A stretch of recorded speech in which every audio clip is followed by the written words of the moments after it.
صرف دھوکے کا سامان ہے۔ اب اس کل نفس ذائقۃ الموت کے تحت ہماری گفتگو ہوئی تھی پچھلے درس میں۔ آج وَإِنَّمَا تُوَفَّوْنَ أُجُورَكُمْ يَوْمَ الْقِيَامَةِ یہاں سے گفتگو ہوگی۔ فرمایا وَإِنَّمَا تُوَفَّوْنَ أُجُورَكُمْ يَوْمَ الْقِيَامَةِ اور قیامت کے دن تمہیں تمہارے اجر پورے پورے دیے جائیں گے۔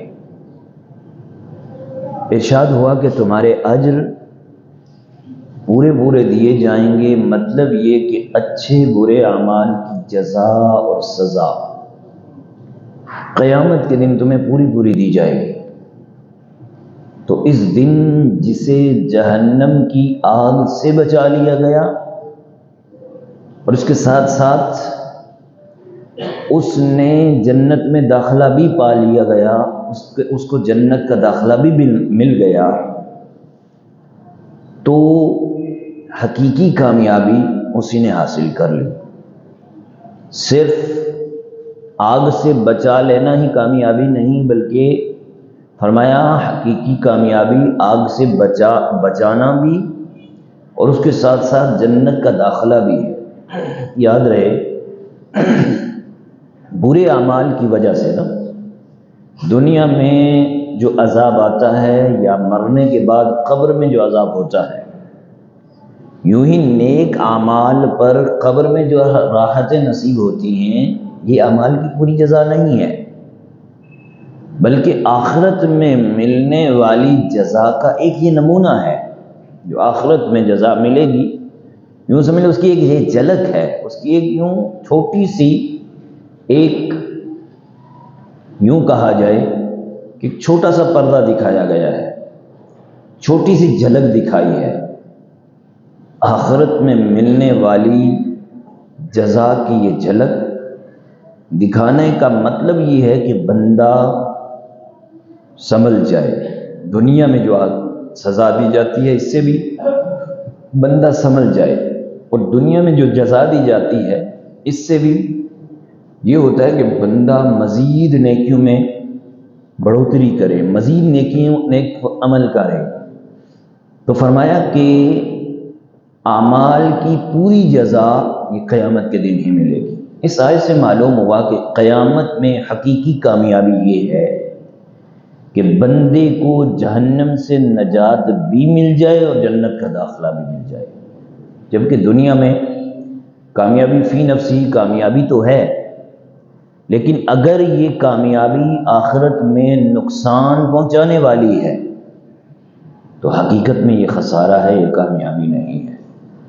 اور خصوصاً وہ لوگ کہ دنیا کی کامیابی کے لیے سب کچھ کر ڈالیں اور آخرت کی کامیابی کے لیے کچھ نہ کریں تو وہ یقیناً نقصان میں ہیں، خسارے میں ہیں۔ لہٰذا ہر مسلمان کو کیا کرنا چاہیے؟ ہر مسلمان کو چاہیے کہ وہ اپنے ایسے اعمال کی طرف زیادہ توجہ دے، ایسے اعمال کی طرف زیادہ توجہ کرے، ایسے اعمال کو زیادہ کرنے کی کوشش کرے۔ کون سے اعمال؟ کہ جو اسے حقیقی کامیابی کی طرف لے جا سکے، جو اسے حقیقی کامیابی نصیب کروا سکیں، جو اسے حقیقی کامیابی حاصل کروا سکیں، ایسے اعمال کرنے چاہیے۔ اور ان اعمال سے بچے جو اسے حقیقی کامیابی میں رکاوٹ بننے والے ہوں، جو اس کی حقیقی کامیابی کو دور کرنے والے ہوں، جو حقیقی کامیابی کی طرف نہ لے جانے والے ہوں، ان اعمال سے بچے۔ یہ دو عمل کرنے ہیں، ایک بچنا ہے اور ایک عمل کرنے ہیں۔ بچنے والے کون سے کام؟ جو میری حقیقی کامیابی میں رکاوٹ بننے والے ہوں ان سے بچنا ہے، جو ہماری حقیقی کامیابی سے رکاوٹ بن رہے ہوں، اس کی طرف لے جانے والے نہ ہوں، ان سے بچنا۔ اور کرنے والے کام جو میری حقیقی کامیابی کو حاصل کرنے کا ذریعہ ہو، جو میری حقیقی کامیابی میں رخصت، جو میری حقیقی کامیابی کی طرف لے جانے والے ہوں، وہ اعمال کرنے ہیں۔ یعنی دنیا کی جو لذتیں ہیں نا، اس کے متعلق فرمایا وَمَا الْحَيَاةُ الدُّنْيَا إِلَّا مَتَاعُ الْغُرُورِ، فرمایا کہ دنیا کی زندگی کی صرف دھوکہ ہے، یہ دھوکے کا سامان ہے۔ یعنی دنیاوی لذتیں، اس کی خواہشات اس کی رعنائیاں، اس کی رنگینیاں، اس کا جتنا بھی مال و متاع ہے، فرمایا وَمَا الْحَيَاةُ الدُّنْيَا إِلَّا مَتَاعُ الْغُرُورِ، تو یہ تو صرف دھوکے کا سامان ہے، یہ تو دھوکے میں ڈالنے والا سامان ہے۔ کیوں کہ ان کا ظاہر تو بہت خوبصورت نظر آ رہا ہے، ظاہراً بہت خوبصورت ہے، چمکدار ہے، لچھے دار ہے، لیکن فرمایا کہ ان کا باطن یہ فساد سے بھرپور ہے، ان کا باطن یہ ہلاکت کی بھرمار ہے۔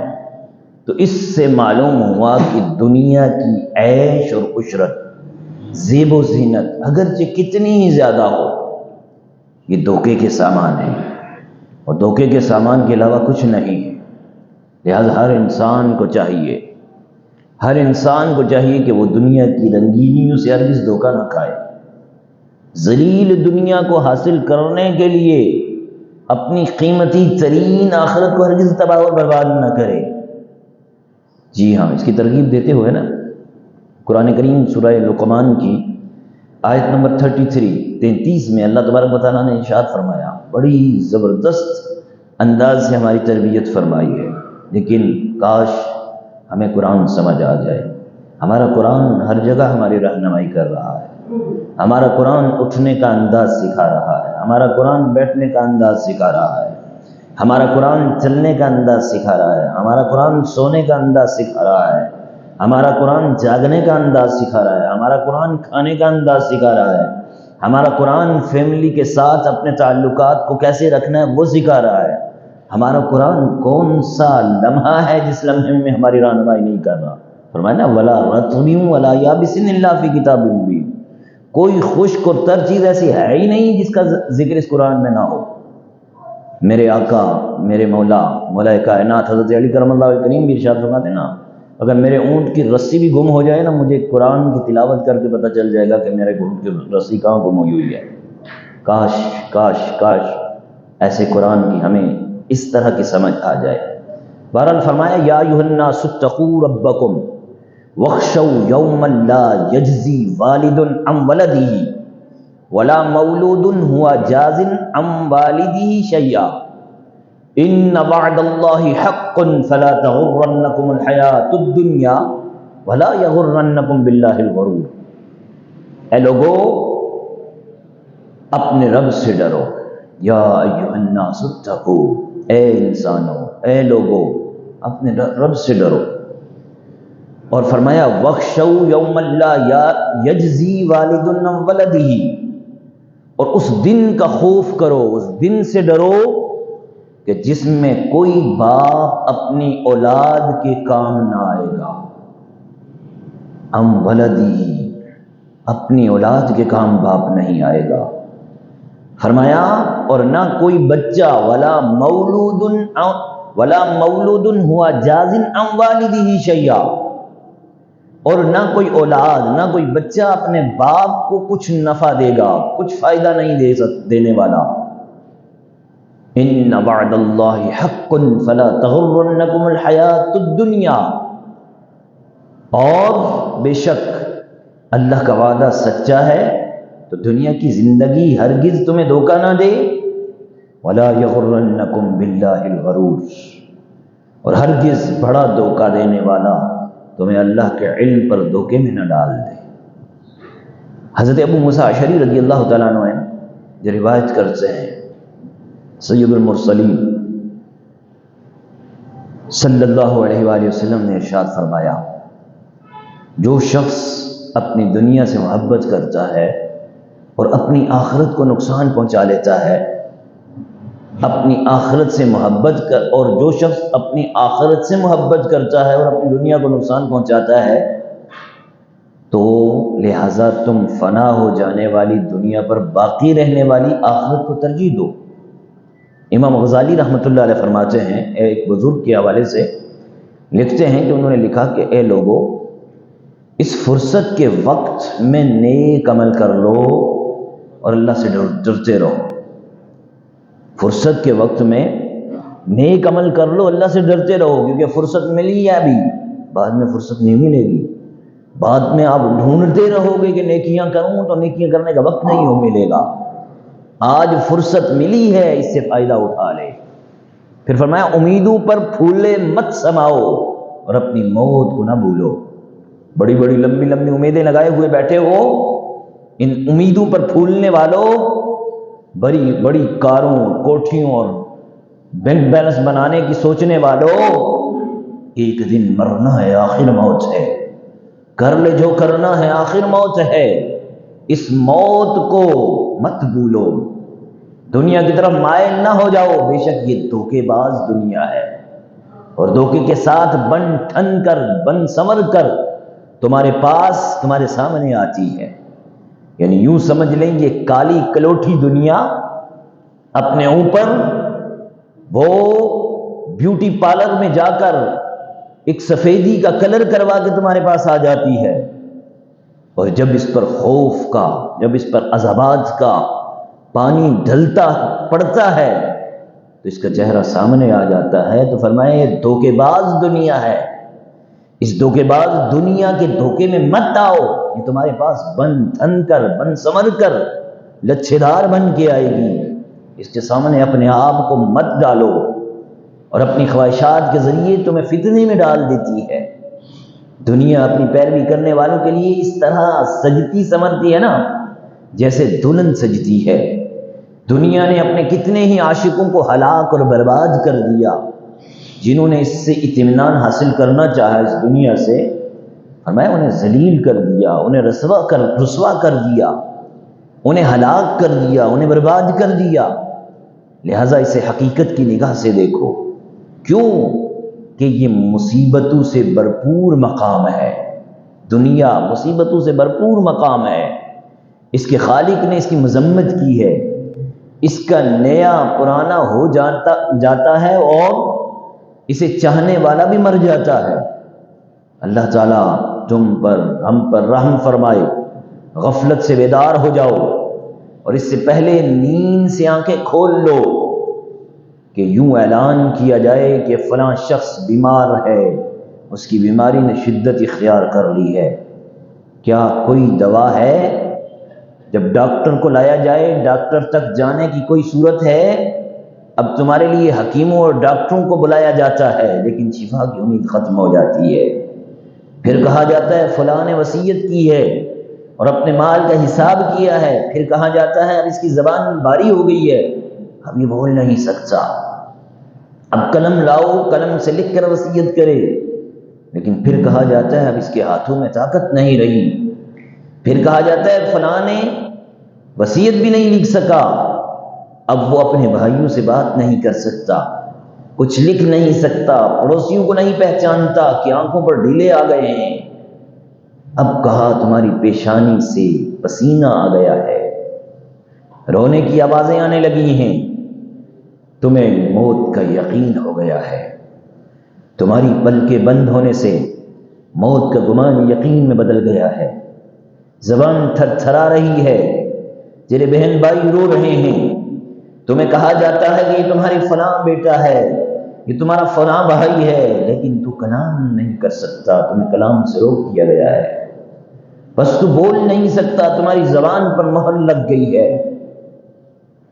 جس کی وجہ سے آواز نہیں نکلتی، پھر تمہیں موت آ گئی، تیری روح اعضاء سے پوری طرح کھینچ لی گئی، نکل گئی، پھر اسے آسمان کی طرف لے جایا گیا، اس وقت تمہارے بھائی جمع ہوتے ہیں، پھر تمہارا کفن لاتے ہیں، تمہیں غسل دے کر کفن پہناتے ہیں، اب تمہاری عیادت کرنے والے خاموش ہو کر بیٹھ گئے، تجھ سے حسد کرنے والے بھی اب حرام پاتے ہیں، گھر والے تمہارے مال کی طرف متوجہ ہو جاتے ہیں، تمہارے اعمال گروی ہو جاتے ہیں، تمہیں کندھوں پر اٹھا کر مسجد کی طرف، جنازہ گاہ کی طرف لے جایا جاتا ہے، وہ اعلان ہوتا ہے فلاں میت آ رہی ہے، اس سے پہلے تو زندہ تھا، فلاں صاحب تھا، مفتی تھا، عالم تھا، فاضل تھا، سید صاحب کے نام سے پکارا جاتا تھا، لیکن اب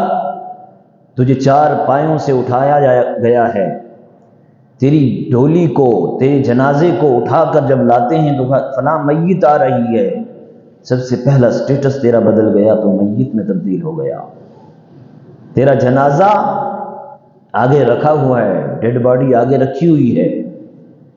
تیرا جنازہ پڑھنے والے جنازہ پڑھ رہے ہیں، کچھ رو رہے ہیں، کچھ تیرے مال کے انتظار میں ہیں.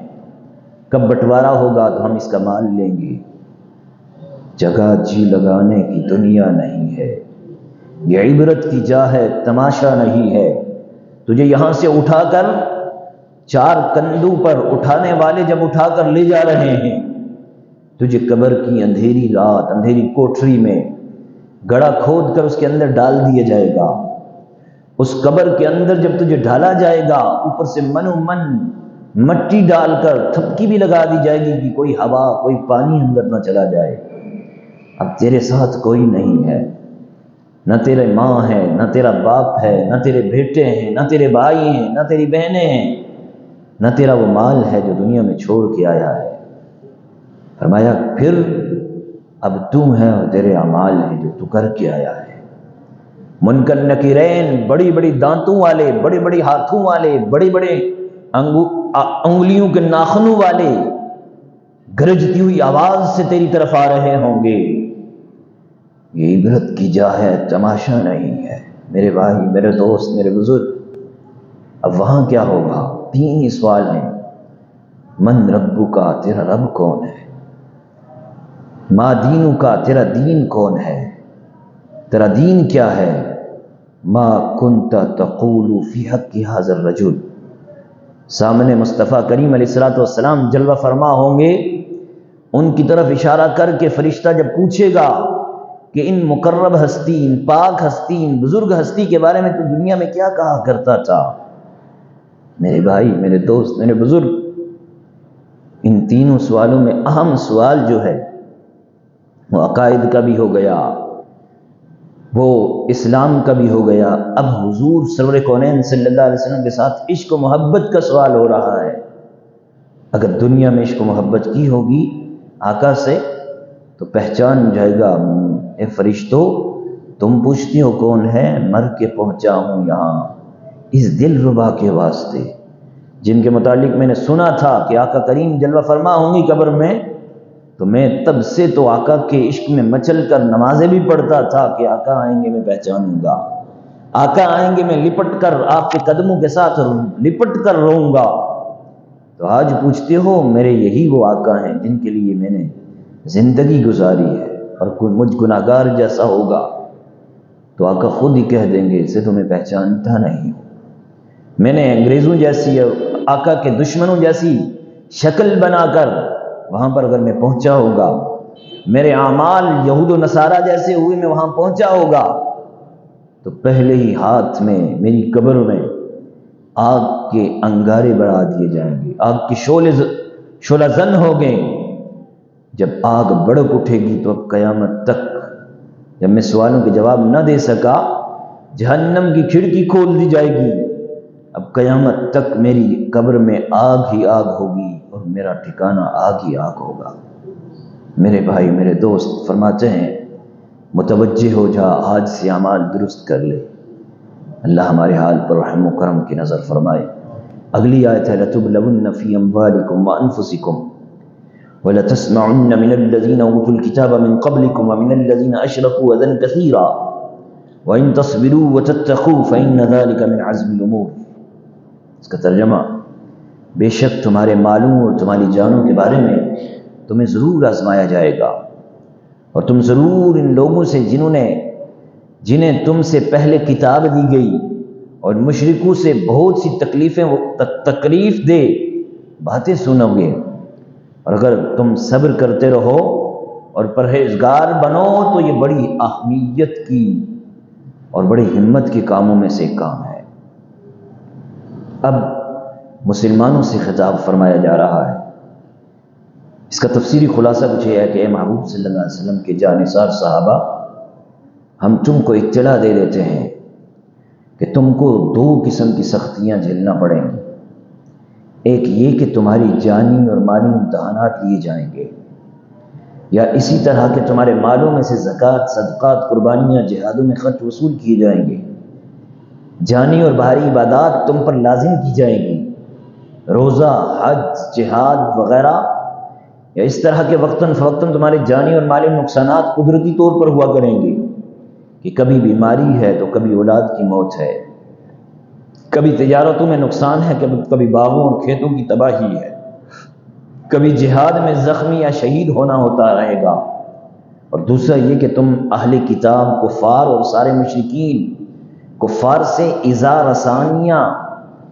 رسا تکلیف دہ باتیں سنا کر کے وہ تمہارے دین کا مذاق اڑائیں گے، وہ تمہارے نبی کریم صلی اللہ علیہ وسلم پر زبانیں تان دراز کرتے رہیں گے، تم پر پھبکیاں مانگیں گے، تمہارے خلاف قصیدے لکھیں گے، حضرت عیسیٰ، حضرت عزیر علیہ السلام کو خدا کا بیٹا کہیں گے، بیوی مریم کو تمہارے سامنے رب کی بیوی بتائیں گے۔ اگر تم ان موقعوں پر طیش میں نہ آ گئے، صبر کیے رہے، تقوی اور پرہیزگاری نہ چھوڑے بیٹھے، تو تمہارے واسطے بہت ہی اچھا ہوگا۔ کیوں کہ تقوی، صبر بڑی بہادری کے کام ہیں، ان پر بہادر لوگ ہی کارآمد رہ سکتے ہیں، کاربند رہ سکتے ہیں۔ خیال رہے اگر یہاں صبر سے مراد کفار پر سختیاں نہ کرنا، ان کی تکالیف پر صبر کیے رہنا، بدلہ نہ لینا، ان پر جہاد نہ کرنا، تب تو یہ حکم منسوخ ہے، اس کے ناسخ کے لیے آیات جہاد ہیں۔ اور اگر صبر سے مراد مصیبت پر گھبرانا نہ، اہل کتاب کے اخلاق سوز حرکتوں پر طیش میں نہ آنا، اپنے کو بد اخلاق نہ بنانا، ان کی توہین کے جواب میں حضرت عیسیٰ اور حضرت عزیر اور حضرت موسیٰ علیہ السلام کی شان میں گستاخی نہ کر بیٹھنا، تو یہ آیت حکم محکوم ہے، منسوخ نہیں۔ مسلمانوں کو تا قیامت یہ حکم ہے کہ دوسرے معنی زیادہ ظاہر ہے، کیونکہ یہ آیت مدینہ میں نازل ہوئی۔ بعض مفسرین کا خیال ہے کہ اس کا نزول غزوہ احد کے بعد ہوا، تو یہ آیت حکم جہاد سے کیے گئے حکم سے یہ منسوخ ہو گئی، خود اس کا نزول حکم جہاد کے بعد ہوا۔ مدنی آیاتیں حکم جہاد سے منسوخ نہیں کہ بعد ہجرت حکم جہاد آ گیا تھا، لہٰذا یہاں دو باتیں بیان کی ہیں کہ اگر تمہیں جہاد کے ذریعے آزمایا جائے تو تم صبر کرو، اور اگر تمہیں ان لوگوں کی حرکتوں پر طیش آ جائے تو طیش میں نہ آؤ، بلکہ جب یہ تمہیں تکلیف دے باتوں کا، تمہیں تمہارے ساتھ ٹھٹھا مذاق کریں، تمہارے خلاف قصیدے لکھیں، تو اس وقت تم صبر کرو۔ اب اس سے کیا بات آگے، کیا کیا بات ہیں، کیا کیا پوائنٹ ہیں، انشاءاللہ اگلے درس میں ہم اس کو ڈسکس کریں گے۔ اللہ تبارک و تعالی ہمیں آخرت کی تیاری کرتے رہنے کی توفیق عطا فرمائے، آمین بجاہ خاتم النبیین صلی اللہ علیہ وسلم۔ الحمدللہ رب العالمین، یا ارحم الراحمین، یا اللہ یا رحمان یا رحیم، درس قرآن کی برکت سے ہمیں مالا مال فرما۔ اے میرے اللہ، ہمارے علم میں، عمر میں، اولاد میں، گھر بار میں خیر و برکت عطا فرما۔ اے اللہ، ہمارے ظاہر کو بھی اچھا فرما، ہمارے باطن کو بھی اچھا فرما، ہماری دین اور دنیا کی ہمیں بھلائیاں عطا فرما، دینی دنیا کی پریشانیوں سے محفوظ فرما۔ یا اللہ، ہماری آخرت کو بھی اچھا فرما، ہماری قبر و حشر کو بھی اچھا فرما۔ اے اللہ، ہمیں آخرت کی تیاری کرنے کی توفیق عطا فرما۔ اے اللہ، اس دنیا کی رنگینی دھوکوں سے ہمیں محفوظ فرما۔ اے اللہ، اے اللہ، اے اللہ، ہمیں جہاد کا جذبہ عطا فرما، بزدلی سے ہمیں محفوظ فرما۔ یا اللہ، ہمارے حکمرانوں کو بھی جذبہ جہاد عطا فرما۔ یا اللہ، جو جو جذبہ جہاد رکھنے والے ہیں انہیں ہمیں حکمران عطا فرما۔ اے اللہ، بزدلوں سے چھٹکارا عطا فرما۔ یا اللہ، ہمارے فلسطین کو آزادی عطا فرما، ہمارے غزہ کے مسلمانوں کی مدد فرما، غزہ کے مجاہدین کی مدد فرما، ان پر ظلم و ستم ڈھانے والے ان صہیونی یہودیوں کو نیست و نابود فرما۔ یا اللہ، ان کو تباہ فرما دے، ان کو برباد فرما دے، ان کو غرق فرما دے۔ اے اللہ، اپنا عذاب ان پر نازل فرما، اپنا قہر ان پر نازل فرما۔ اے اللہ، ان صہیونی یہودیوں نے کوئی مسجد نہیں چھوڑی، اس کو بھی شہید کر دیا۔ یا اللہ، مسلمان بچوں کو بھی شہید کر دیا، عورتوں کو بھی شہید کر دیا۔ اے اللہ، بوڑھوں کو بھی شہید کر دیا، خون کی ندیاں بہا دی، بارود پر بارود بہا دیے۔ یا اللہ، ان ظالموں کو جلد نیست و نابود فرما دے۔ یا اللہ، ان ناسوروں کو دنیا سے مٹا دے۔ اے اللہ، ان کا خاتمہ فرما۔ اے اللہ، ان کے ٹنکروں کو تباہ فرما۔ اے اللہ اے اللہ اے اللہ ان کے بحری بیڑوں کو سمندر کے اندر غرق فرما دے۔ اے اللہ تجھے تیری عزت کا واسطہ دیتے ہیں، میرے اللہ سارے مسلمان حکمران بے حس بنے ہوئے ہیں، ان بے شرموں کو تباہ فرما دے، جو ان کے ظلم پر بھی خاموش ہیں انہیں بھی تباہ فرما دے۔ یا اللہ اے میرے مالک، اے میرے کریم مالک، تجھے بدر کی اس کامیابی کا واسطہ جو تو نے ہی عطا کی تھی نا، میرے اللہ احد میں وہ مدد جو آئی تھی اسی مدد کا واسطہ جو تو نے ہی دی تھی، میرے اللہ غزہ کے مسلمانوں کی مدد فرما دے۔ اے اللہ ان کی چیخ و پکار کسی کے کان میں نہیں آ رہی، پر تو سن رہا ہے مالک، تجھے تیری غیرت کا واسطہ دیتے ہیں مالک، تجھے تیری عزت کا واسطہ دیتے ہیں مالک، تجھے تیری بادشاہی کا واسطہ دیتے ہیں مالک۔ اس وقت ان صہیونیوں کی مدد کے لیے سارے کے سارے یہود و نصارہ اکٹھے ہو گئے، کفار اکٹھے ہو گئے۔ مالک ہم بے بس ہیں، تو بے بس تو نہیں ہے۔ مالک و مولا تجھے تیری رحمت کا واسطہ دیتے ہیں، مالک و مولا ان سارے کے سارے دشمنوں کو نیست و نابود فرما، دشمنان اسلام کو نشان عبرت بنا دے۔ اے اللہ اے مالک و مولا، اے مالک و مولا، اے مالک و مولا تجھے تیری رحمتوں کا واسطہ دیتے ہیں، میرے اللہ فلسطین کے ان نہتی بہنوں کی مدد فرما دے، ان کی عزت و آبرو کی حفاظت فرما دے۔ اے اللہ تو صلاح الدین ایوبی جیسا ہمیں عطا فرما، عمر بن خطاب جیسا فیضان نظر والا ہمیں عطا فرما دے۔ اللہم اجد الاسلام والمسلمین، اللہم انصر المجاہدین فی غزہ، اللہم انصر الاسلام والمسلمین، اللہم انصر اخواننا فی فلسطین، اللہم شتت شملہم، اللہم غرق جمعہم، اللہم دمر دیارہم، اللہم ذلل الکفر والکافرین والہنود والیہود والنصارى والمشرکین والملحدین ببرکتہن اللہ وملائکتہ یصلون علی النبی یا ایہا الذین آمنوا صلوا علیہ وسلموا تسلیما اللہم صل علی سیدنا مولانا محمد وآلہ واصحابہ اجمعین برحمتک یا